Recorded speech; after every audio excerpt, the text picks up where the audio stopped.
Chewing gum is a massive problem. Far too many people spit it out thoughtlessly, and then cleaning it up is slow and expensive.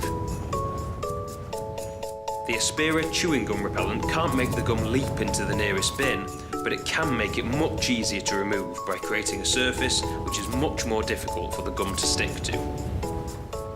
The repellent can be applied by spray, roller or brush onto a clean, dry surface. It dries at roughly the same speed as water, but needs about 12 hours before it's fully cured. We applied the gum by hand and let it dry for a week.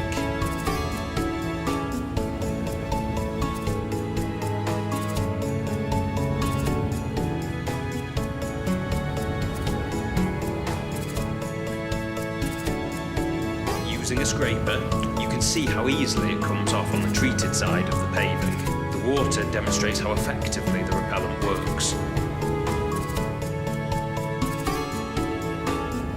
The chewing gum repellent is available in 5 litre sizes through Bidvest 3663.